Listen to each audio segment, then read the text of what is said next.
साथियों, स्वागत है आपका हमारे एक छोटे से लेकिन बहुत इम्पोर्टेंट टॉपिक वाले वीडियो में। आज का वीडियो ज़्यादा बड़ा नहीं होने वाला है, परंतु बहुत यूज़फुल होने वाला है। तो मेरे प्यारे साथियों, आइए शुरू करते हैं। इसी के साथ में हमारी सबसे पहली हेडिंग है परागण। परागण वह क्रिया जिसमें फूल के पुकेसर का परागण स्त्री केसर के वर्तिकाग्र तक पहुँचता है, परागण कहलाती है। इसी से पौधे में बीज और फल बनने की शुरुआत होती है। परागण के प्रकार। स्वपरागण।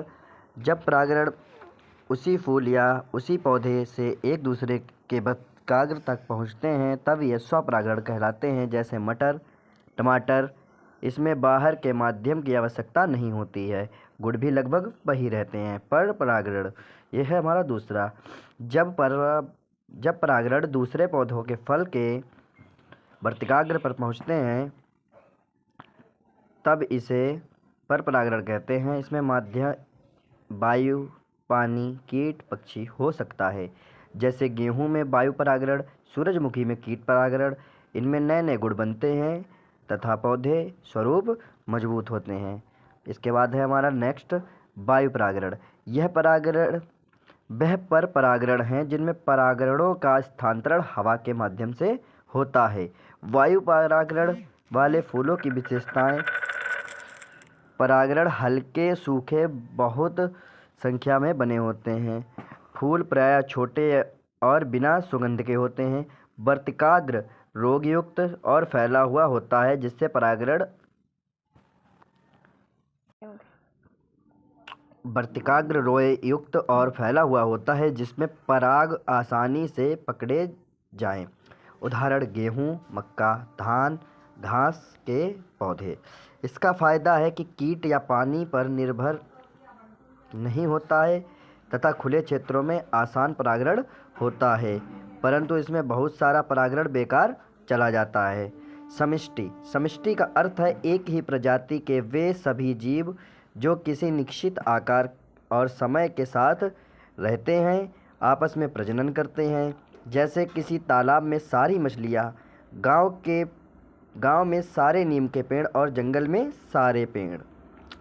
इसके बाद है गुण। जन्म दर, मृत्यु दर और घनत्व। जन्म दर, जिनमें नए जीवों को पैदा करने की गति के समष्टि के आकार को बढ़ाता है। मृत्यु दर, जीवों के मरने की गति समष्टि के आकार को घटाता है। घनत्व, किसी क्षेत्र में जीवों की संख्या से घनत्व का ज्ञात होता है। अधिक घनत्व से संसाधनों पर दबाव आता है तथा कम घनत्व से भोजन और स्थान पर्याप्त रहता है। नंबर 4, लिंग अनुपात। नर और मादा के अनुपात को लिंग अनुपात कहते हैं। संतुलन अनुपात से प्रजनन नहीं चलता है।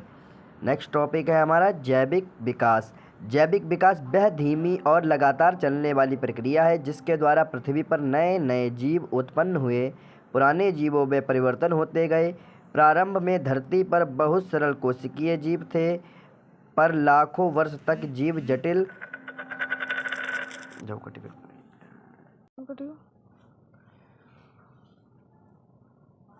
नए नए जीव उत्पन्न हुए, पुराने जीवों में परिवर्तन होते गए। प्रारंभ में ये धरती पर बहुत सरल कोशिकीय जीव थे, पर लाखों वर्षों में यही जीव जटिल पौधे, पशुओं और अंत में मनुष्यों के रूप में विकसित हुए। विकास का आधार विविधता, अनुकूलन और प्राकृतिक चयन है। चार्ल्स डार्विन ने बताया कि जो जीव वातावरण के अनुसार स्वयं को ढाल लेते हैं वे जीवित रहते हैं और अपनी संतति बढ़ाते हैं। इसे प्राकृतिक चयन कहते हैं। जीवों में छोटे छोटे अंतर होते हैं जिन्हें उत्परिवर्तन कहा जाता है। उपयोगी उत्परिवर्तन वाले जीव अत्यधिक सफल होते हैं। लैमार्क ने अंगों के उपयोग अनुपयोग का सिद्धांत भी दिया है, जबकि डी ब्रज उत्परिवर्तन सिद्धांत भी प्रस्तुत किया है।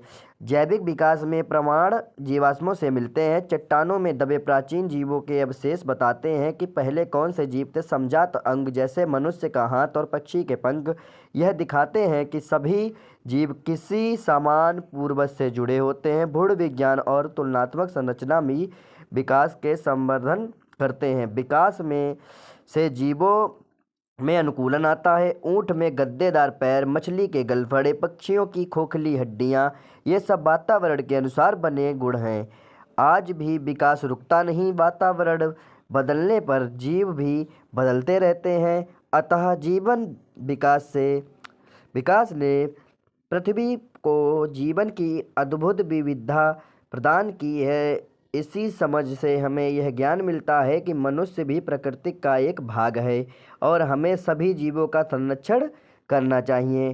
तो आई होप आप लोगों को ये समझ में आ गए होंगे टॉपिक, और अगर भी कोई भी प्रॉब्लम टॉपिक से संबंधित आपको है तो आप कमेंट में पूछ सकते हैं। और इसी के साथ में अगर आपने हमारे चैनल को सब्सक्राइब नहीं किया है तो हमारे चैनल को सब्सक्राइब कर दीजिए, वीडियो को लाइक कर दीजिए, और धन्यवाद और best of luck for all student. Thank you.